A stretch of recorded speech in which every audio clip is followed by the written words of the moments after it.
Itulah ucapan yang terakhir. Kemudian mereka memotong lidahnya. Ketika tiba saatnya sholat, barulah mereka memenggal kepala Hallaj. Ketika dipenggal itu, Hallaj masih tampak tersenyum. Sesaat kemudian ia pun mati. Orang ramai menjadi gempar. Hallaj telah membawa bola takdir ke padang kepasrahan, dan dari setiap anggota tubuhnya terdengar kata-kata, "Akulah yang hak." Keesokan harinya mereka berkata, fitnah itu akan menjadi lebih besar daripada ketika ia masih hidup. Maka mayat Al-Hallaj dibakar oleh mereka. Dari abu pembakaran mayatnya terdengar seruan, "Akulah yang hak." Bahkan ketika bagian-bagian tubuhnya dipotong, setiap tetes darahnya membentuk lafaz Allah. Mereka menjadi bingung dan membuang abu itu ke sungai Tigris. Ketika abu-abunya mengambang di permukaan air, dari abu-abu itu terdengar ucapan, "Akulah yang hak."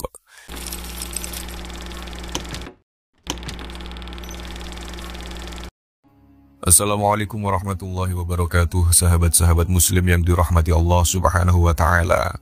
Abul Mughis Al-Husain bin Mansur Al-Hallaj merupakan tokoh yang paling kontroversial dalam sejarah misitisme Islam. Dia dilahirkan di salah satu kota kecil Persia, yakni di Tus dekat kota Baida pada tahun 244 Hijriah atau 858 Masehi. Al-Hallaj sangat sering melakukan pengembaraan. Mula-mula ke Tustar dan Baghdad, kemudian ke Mekah, dan setelah itu ke Khuzistan, Khurasan, Transosiana, Sistan, India, dan Turkistan. Terakhir sekali ia kembali ke kota Baghdad, tetapi karena khutbah-khutbahnya yang berani mengenai bersatunya manusia dengan Allah, ia dipenjara dengan tuduhan telah menyebarkan faham inkarnasionisme. Al-Hallaj dijatuhi hukuman mati dan dieksekusi secara kejam pada tanggal 29 Dzulqa'dah 309 Hijriah atau 28 Maret 913 Masehi. Ia menulis beberapa buah buku dan syair-syair yang banyak jumlahnya. Di dalam legenda Muslim, Al-Hallaj tampil sebagai prototipe dari seorang pecinta yang mabuk dan tergila-gila kepada Allah. Husain Al-Mansur yang dijuluki Al-Hallaj yang artinya pemangkas bulu domba, mula-mula pergi ke Tustar dan mengabdi kepada Sahel bin Abdullah selama 2 tahun. Setelah itu ia pindah ke Baghdad. Ia memulai pengembaraannya ketika ia berusia 18 tahun. Setelah itu ia pergi ke Basrah dan mengikuti Amr bin Utsman selama 18 tahun. Yaqub bin Aqta menikahkan putrinya kepada Hallaj, dan setelah pernikahan itulah Amr bin Utsman tidak senang kepadanya. Maka Hallaj meninggalkan kota Basrah dan pergi ke Baghdad mengunjungi Junaid. Junaid menyuruh Hallaj berdiam diri dan menyendiri. Setelah beberapa lama menjadi murid Junaid, ia pergi ke Hijaz. Dia tinggal di kota Mekah selama setahun, kemudian kembali ke Baghdad. Bersama sekelompok sufi, ia mendengarkan ceramah-ceramah Junaid dan mengajukan beberapa pertanyaan yang tidak dijawab oleh Junaid. Junaid berkata kepada Al-Hallaj, "Akan tetapi tiba saatnya kelak engkau akan membasahi sepotong kayu dengan darahmu. Sewaktu aku membasahi sepotong kayu itu, engkau akan mengenakan pakaian golongan ulama fikih," balas Hallaj. Kata-kata mereka terbukti kebenarannya. Sewaktu para ulama yang terkemuka mengambil kesepakatan bahwa Al-Hallaj harus dihukum, Junaid sedang mengenakan jubah sufi, dan karena itu ia tidak mau memberi tanda tangannya. Khalifah menyatakan bahwa mereka perlu mendapatkan tanda tangan Junaid, maka pergilah Junaid untuk mengenakan sorban dan jubah kaum ulama. Kemudian ia kembali ke madrasah dan menandatangani surat keputusan itu. Junaid menuliskan, "Kami memutuskan sesuai dengan hal-hal yang terlihat mengenai kebenaran yang terbenam di dalam kalbu. Hanya Allah yang Maha Tahu." Ketika Junaid tidak menjawab pertanyaan-pertanyaan, Hallaj menjadi jengkel dan pergi menuju Tustar tanpa pamit. Di sini ia tinggal selama setahun dan mendapatkan sambutan luas. Karena Hallaj kurang peduli terhadap doktrin yang populer pada masa itu, para teolog sangat benci kepadanya. Sementara Amr bin Utsman menyurati orang-orang Khuzistan dan menjelek-jelekkan nama Hallaj. Tetapi Hallaj sendiri sebenarnya sudah bosan di tempat itu. Jubah sufi dilepaskannya dan ia mencebur ke dalam pergaulan orang-orang yang mementingkan duniawi. Tetapi pergaulan ini tidak mempengaruhi dirinya. 5 tahun kemudian ia menghilang. Sebagian waktunya dilewatinya di Khurasan dan Transosiana dan sebagian lagi di Sistan. Kemudian Hallaj kembali ke Ahwas. Khotbah-khotbahnya disambut baik oleh kalangan elit maupun rakyat banyak. Di dalam khotbah-khotbahnya itu, ia mengajarkan rahasia-rahasia manusia, sehingga ia dijuluki sebagai Hallaj yang mengetahui rahasia-rahasia. Setelah itu, ia mengenakan jubah guru sufi yang lusuh dan pergi ke tanah suci bersama-sama dengan orang-orang yang berpakaian seperti dia. Ketika ia sampai ke kota Mekah, Ya'qub An-Nahrajuri menuduhnya sebagai tukang sihir. Oleh karena itu, Hallaj kembali ke Basrah dan setelah itu ke Ahwaz. Kini telah tiba saatnya aku harus pergi ke negeri-negeri yang penduduknya bertuhan, banyak untuk menyeru mereka ke jalan Allah, kata Hallaj. Maka berangkatlah ia ke India, Transoxiana, dan Cina untuk menyeru mereka ke jalan Allah dan memberikan pelajaran-pelajaran kepada mereka. Setelah ia meninggalkan negeri-negeri itu, banyaklah orang-orang dari sana yang berkirim surat kepadanya. Orang-orang India menyebut Hallaj sebagai Abul Mughis, orang-orang Cina menyebutnya Abul Mu'in, dan orang-orang Khurasan menyebutnya Abul Muhir. Orang-orang Persia menyebutnya Abu Abdullah, dan orang-orang Khuzistan menyebutnya Hallaj yang mengetahui rahasia-rahasia. Di kota Baghdad ia dijuluki sebagai Mustalim dan di kota Basrah sebagai Mukhabar. Setelah itu banyak cerita-cerita orang mengenai Hallaj, maka berangkatlah ia ke Mekah dan tinggallah ia di sana selama 2 tahun. Ketika kembali, Hallaj telah mengalami banyak perubahan dan menyerukan kebenaran dengan kata-kata yang membingungkan. Orang-orang mengatakan bahwa Hallaj pernah diusir dari lebih 50 kota.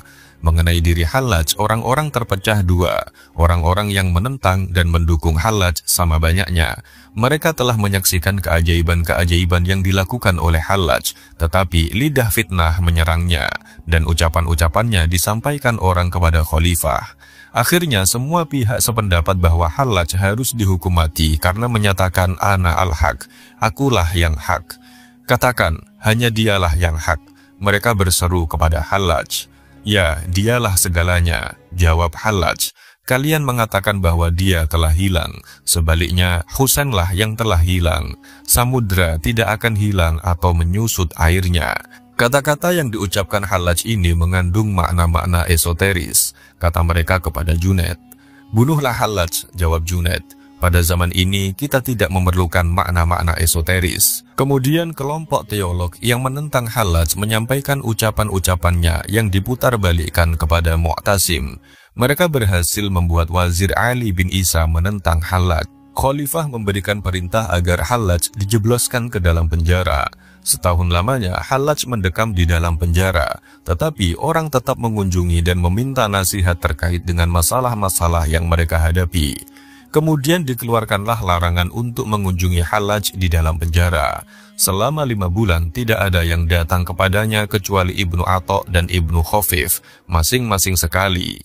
Pada suatu kali Ibnu Atha menyurati Hallaj, Guru, mohonkanlah ampunan karena kata-kata yang telah engkau ucapkan, sehingga engkau bisa dibebaskan. Al-Hallaj menjawab, katakanlah kepada Ibnu Atha, siapakah yang menyuruhku untuk minta maaf? Mendengar jawaban ini, Ibnu Atha tidak bisa menahan tangisannya. Kemudian ia berkata, dibanding dengan Hallaj, kita lebih hina daripada debu. Orang-orang mengatakan bahwa pada malam pertama Hallaj dipenjarakan, para penjaga mendatangi kamar tahanannya, tetapi mereka tidak menemukan dirinya. Seluruh penjara mereka geledah, namun sia-sia saja. Pada malam kedua, betapapun mereka mencari, mereka tidak menemukan Hallaj dan kamar tahanannya. Pada malam ketiga, barulah mereka bisa menemukan Hallaj di dalam kamarnya. Para penjaga bertanya kepada Hallaj, di manakah engkau pada malam pertama? Dan di manakah engkau beserta kamar tahananmu pada malam yang kedua? Tetapi kini engkau dan kamar tahananmu telah ada pula di sini. Mengapa bisa demikian? Hallaj menjawab, pada malam pertama, aku pergi ke hadirat Allah. Oleh karena itu, aku tidak ada di tempat ini. Pada malam kedua, Allah berada di tempat ini. Oleh karena itu, aku dan kamar tahananku ini menjadi sirna.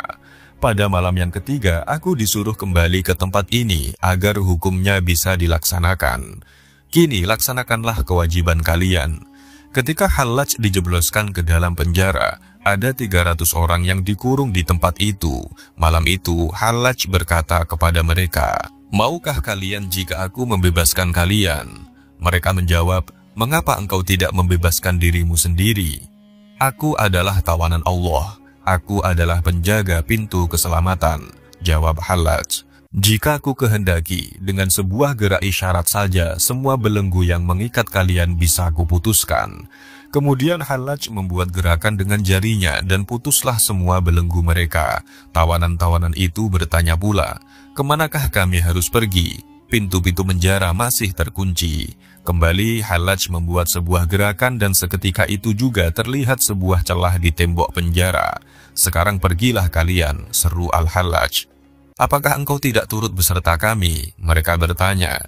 "Tidak. Aku memiliki sebuah rahasia dengan dia yang tidak bisa disampaikan kecuali di atas tiang gantungan." Esok harinya para penjaga bertanya kepada Hallaj, "Kemanakah semua tahanan di sini?" Al-Hallaj menjawab, "Aku telah membebaskan mereka." "Engkau sendiri mengapa tidak meninggalkan tempat ini?" tanya mereka. "Dengan berbuat demikian Allah akan mencela diriku. Oleh karena itu aku tidak melarikan diri." Kejadian ini disampaikan kepada khalifah. Khalifah berseru, "Pasti akan timbul kerusuhan. Bunuhlah Hallaj atau pukulilah dia dengan kayu sehingga ia menarik ucapan-ucapannya kembali." 300 kali Hallaj dipukuli dengan kayu. Setiap kali tubuhnya dipukul, terdengar sebuah suara lantang yang berseru, "Janganlah takut wahai putra Mansur." Kemudian ia digiring ke panggung penghukuman. Dengan menyeret 13 rantai yang membelenggu dirinya, Hallaj berjalan dengan mengancung-ancungkan kedua tangannya. "Mengapa engkau melangkah sedemikian angkuhnya?" mereka bertanya. "Karena aku sedang menuju ke tempat penjagalan," jawab Al-Hallaj. Ketika mereka sampai ke panggung penghukuman di Bab Al-Taq, Hallaj mencium panggung itu sebelum naik ke atasnya. "Bagaimanakah perasaanmu pada saat ini?" mereka menggoda Al-Hallaj. "Kenaikan bagi manusia-manusia sejati adalah di puncak tiang gantungan," jawab Al-Hallaj. Ketika itu, Hallaj mengenakan sebuah celana dan sebuah jubah. Ia menghadap ke arah kota Mekah, mengangkat kedua tangannya dan berdoa kepada Allah. Hallaj berkata dan naik ke atas. Yang diketahuinya tidak diketahui oleh siapapun juga. Sekelompok murid-muridnya bertanya, "Apakah yang bisa engkau katakan mengenai kami murid-muridmu ini dan orang-orang yang mengutukmu dan hendak merajammu itu? Mereka akan memperoleh 2 buah ganjaran, tetapi kalian hanya sebuah," jawab Al-Hallaj. "Kalian hanya berpihak kepadaku, tetapi mereka terdorong oleh iman yang teguh kepada Allah yang Esa untuk mempertahankan kewibawaan hukumnya." Imam Shibli datang dan berdiri di depan Al-Hallaj. "Bukankah kami telah melarang engkau?" seru Shibli. Kemudian ia bertanya kepada Al-Hallaj, "Apakah sufisme itu?" "Bagian terendah dari sufisme adalah hal yang bisa kau saksikan ini," jawab Al-Hallaj. Lalu Imam Shibli bertanya, "Dan bagaimana bagian yang lebih tinggi itu?" "Bagian itu takkan terjangkau olehmu," jawab Al-Hallaj. Kemudian semua penonton mulai melempari Hallaj dengan batu. Agar sesuai dengan perbuatan orang ramai, Shibli melontarkan sekepal tanah dan Hallaj mengeluh. "Engkau tidak mengeluh ketika tubuhmu dilempari batu." Orang-orang bertanya kepadanya, "Tetapi mengeluh karena sekepal tanah." Karena orang-orang yang merajamku dengan batu tidak menyadari perbuatan mereka, mereka bisa dimaafkan. Tetapi tanah yang dilemparkan ke tubuhku itu sungguh menyakitkan, karena ia tahu bahwa seharusnya ia tidak melakukan hal itu. Kemudian kedua tangan Hallaj dipotong, tetapi ia tertawa. "Mengapa engkau tertawa?" Orang-orang bertanya kepadanya. "Memotong tangan seorang yang terbelenggu adalah gampang," jawab Al-Hallaj. "Seorang manusia sejati adalah seorang yang memotong tangan yang memindahkan mahkota aspirasi dari atas tahta." Kemudian kedua kakinya dipotong. Hallaj juga tersenyum. "Dengan kedua kaki ini aku berjalan di atas bumi." Ia berkata, "Aku masih mempunyai 2 buah kaki yang lain, 2 buah kaki yang saat ini sedang berjalan menuju surga. Jika kalian sanggup, putuskanlah kedua kakiku itu." Kemudian kedua tangannya yang buntung itu diusapkannya ke wajah, sehingga wajah dan lengannya basah oleh darah. "Mengapa engkau berbuat demikian?" orang-orang bertanya. Hallaj menjawab, Telah banyak darahku yang tertumpah. Aku menyadari tentulah wajahku telah berubah pucat dan kalian akan menyangka bahwa kepucatan itu karena aku takut. Maka kusapukan darah ke wajahku agar tampak segar di mata kalian. Pupur para pahlawan adalah darah mereka sendiri. Tetapi mengapa engkau membasahi lenganmu dengan darah pula? Hallaj menjawab, aku tengah bersuci. Mereka bertanya, bersuci untuk sholat apa? Hallaj menjawab, jika seseorang hendak sholat sunnah 2 rakaat karena cinta kepada Allah, bersucinya tidak cukup sempurna jika tidak menggunakan darah. Kemudian kedua biji matanya dicungkil, orang ramai-ramai gempar, sebagian menangis dan sebagiannya lagi terus melemparinya dengan batu. Ketika lidahnya hendak dipotong, barulah Hallaj bermohon, bersabarlah sebentar, berilah aku kesempatan untuk mengucapkan sepatah 2 patah kata. Kemudian dengan wajah menengadah ke atas, Hallaj berseru, ya Allah, janganlah engkau usir mereka di akhirat nanti, karena mereka telah menganiaya aku demi engkau juga, dan janganlah engkau cegah mereka untuk menikmati kebahagiaan ini. Segala puji bagi Allah, karena mereka telah memotong kedua kakiku yang sedang berjalan di atas jalanmu, dan apabila mereka memenggal kepalaku, berarti mereka telah mengangkatkan kepalaku ke atas tiang gantungan untuk merenungi keagunganmu. Kemudian telinga dan hidungnya dipotong. Pada saat itu muncullah seorang wanita tua yang sedang membawa kendi. Melihat keadaan Hallaj itu, si wanita berseru, mampuslah dia. Apa hak si pencuci bulu domba ini untuk berbicara mengenai Allah? Kata-kata terakhir yang diucapkan Hallaj adalah, cinta kepada Yang Maha Esa adalah melebur ke dalam Yang Esa. Kemudian disenandungkannya ayat berikut, orang-orang yang tidak mempercayainya ingin segera mendapatkannya, tetapi orang yang mempercayainya takut kepadanya, sedangkan mereka mengetahui kebenarannya. Itulah ucapan yang terakhir, kemudian mereka memotong lidahnya. Ketika tiba saatnya sholat, barulah mereka memenggal kepala Hallaj. Ketika dipenggal itu, Hallaj masih tampak tersenyum. Sesaat kemudian ia pun mati.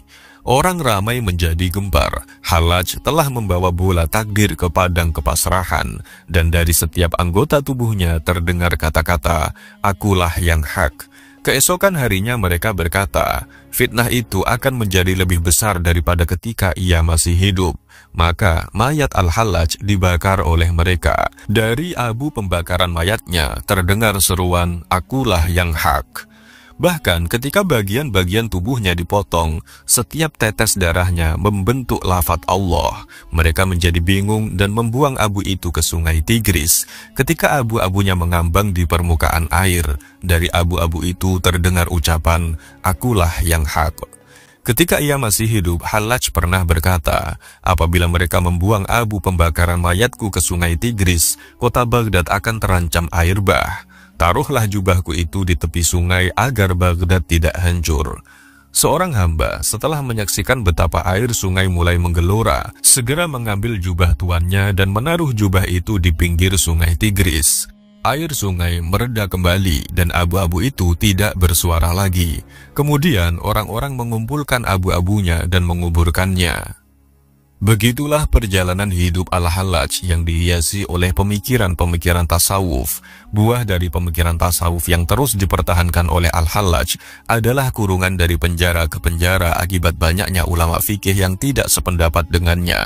Menurut mereka, gagasan yang disampaikan Al-Hallaj sangat tidak diterima dalam ajaran Islam.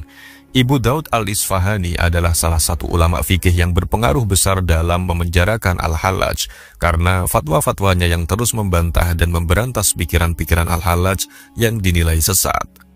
Kembali lagi ke pembahasan pengadilan Al-Hallaj di Baghdad. Berikut ini merupakan tuduhan-tuduhan yang dilontarkan kepada Al-Hallaj di pengadilan.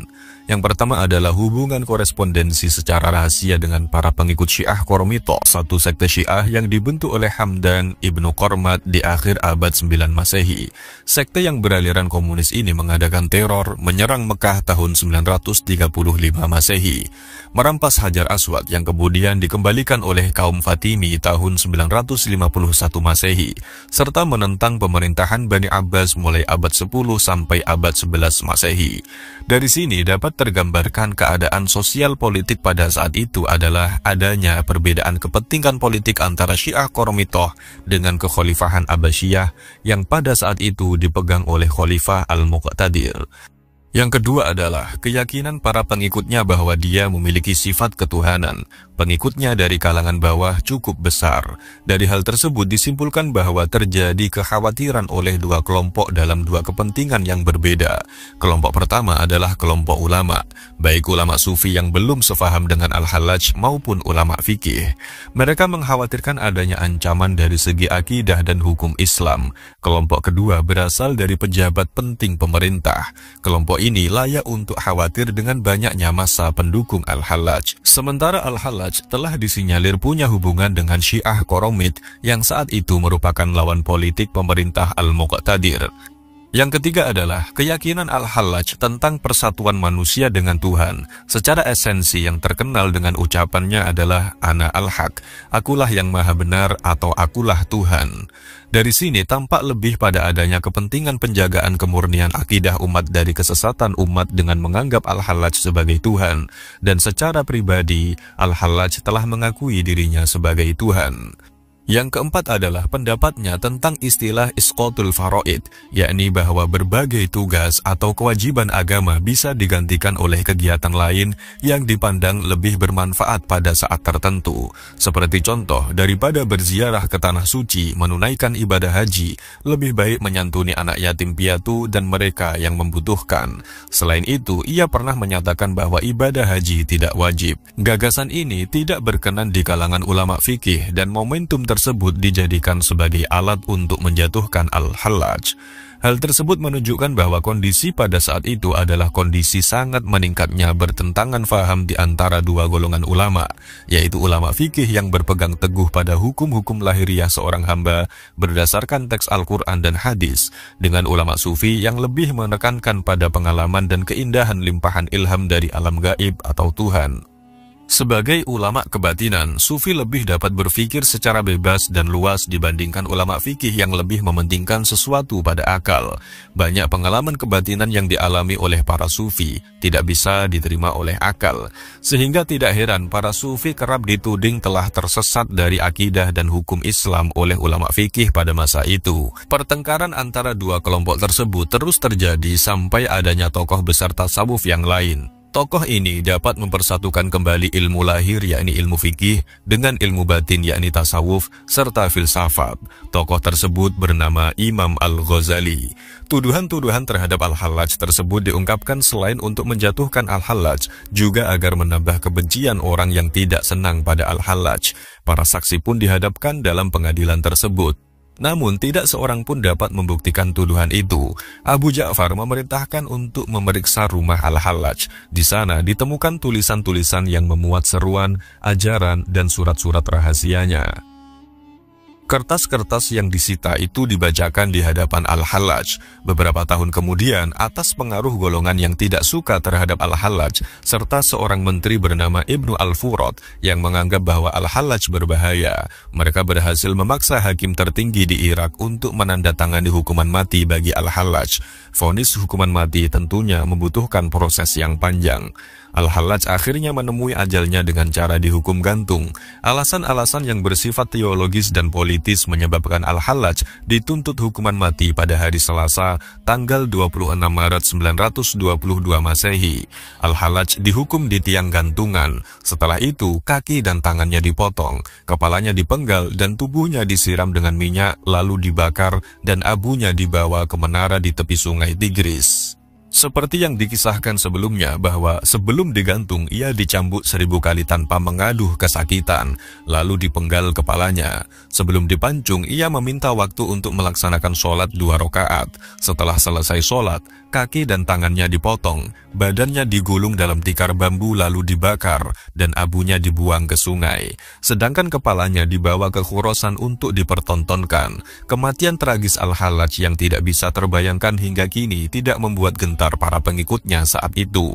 Ajarannya masih tetap berkembang. Terbukti setelah 1 abad dari kematiannya, di Irak terdapat 4000 orang yang menamakan dirinya Hallajiyah.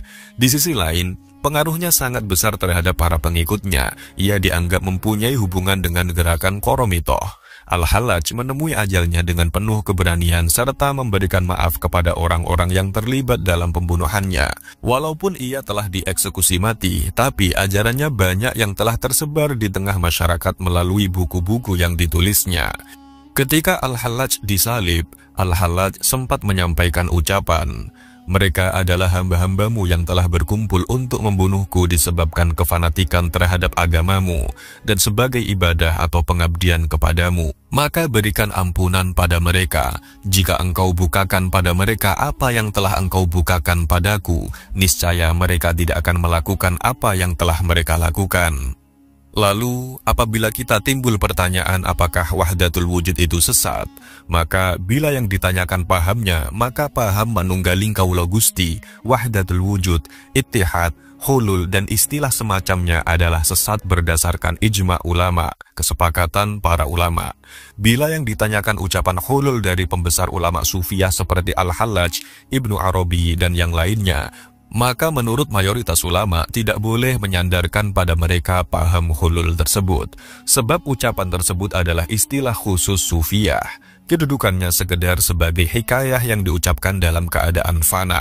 Bagi jumhur mereka tidak dihukumi kufur, sementara segolongan ulama lain seperti Imam As-Subki, Imam Ibnu Mukri berpendapat tentang kekufurannya. Pembuktian jumhur bahwa ucapan itu tidak termasuk paham wahdatul wujud dari keterangan yang bisa difaham dari fatwa As-Suyuti, bisa diketahui dari dua hal. Ucapan tersebut keluar dari mulut pemuka ulama yang masyhur keilmuan dan amal solehnya, dan bantahan ulama itu sendiri atas konsep hulul dalam sebagian karyanya yang lain. Sementara pada pemula pengikut sufiyah yang benar-benar terjebak pada paham hulul akan meyakini bahwa seorang salik ketika sudah sampai pada derajat suluk yang tinggi, maka terkadang akan menyatu dengan dzatiyah Allah. Na'udzubillahi min dzalik. Wallahu subhanahu wa ta'ala a'lam. Penjelasan yang paling baik atas ucapan ulama besar Anal Haq yang menunjukkan wahdatul wujud, yaitu ucapan tersebut diucapkan dalam keadaan mabuk dan tenggelam kesadaran akalnya. Allah mengangkat taklif atas orang yang hilang akal dan hukum ucapannya diabaikan. Maka jangan memiliki anggapan tertentu atas perkataan tersebut. Janganlah condong, apalagi menganggapnya sebagai ideologi tersendiri. Tidak henti-hentinya para ulama dan pemuka sufi menjelaskan kebatilan ucapan hulul, mengingatkan atas bahayanya, serta memperingatkan atas kesesatannya. Pengarang kitab Mi'yarul Muridin berkata, dasar dari paham ittihad itu batil, mustahil dan bertolak oleh syariat, akal, dan uruf, berdasarkan ijma para nabi, aulia, para pemuka sufiyah, serta seluruh ulama dan kaum muslimin. Janganlah beranggapan bahwa para arifin itu berpaham hulul dan ittihad, sebab hal itu tidak layak dijadikan dugaan oleh orang yang mau berfikir. Terlebih dugaan itu atas orang yang terkemuka dengan ilmu kasyaf, ilmu yakin, dan ilmu musyahadahnya. Janganlah kaum yang berakal beranggapan bahwa orang yang terkemuka di masanya dengan keunggulan ilmu, amal soleh, mujahadah, teguh menjalankan syariat, akan tergelincir dalam paham hulul dan ittihad. Syekh Sa'duddin At-Taftazani berkata dalam Syarah Al-Maqasid, sebagian pengikut sufi menyangka bahwa suluk ketika ditekuni dan menyelam pada derajat wusul yang dalam, maka terkadang akan menyatu dengan Allah di dalam dirinya. Imam As-Subki berkata, begitu juga kalangan sufi terbagi dalam dua golongan ini. Dijelaskannya panjang lebar. Lalu di akhir ucapannya beliau berkata, golongan ulama sufi generasi akhir seperti Ibnu Arabi, Ibnu Sab'in, Al-Qawnawi, dan Al-Tilmisani, mereka tersesat, jahil, keluar dari jalur Islam apalagi jalur ulama. Demikianlah kisah tentang Al-Hallaj dan beberapa hukum tentang konsep wahdatul wujud. Sekian dari kami, apabila banyak kesalahan mohon maaf yang sebesar-besarnya. Al-haqqu min rabbika falatakunanna minal mumtarin. Wassalamualaikum warahmatullahi wabarakatuh.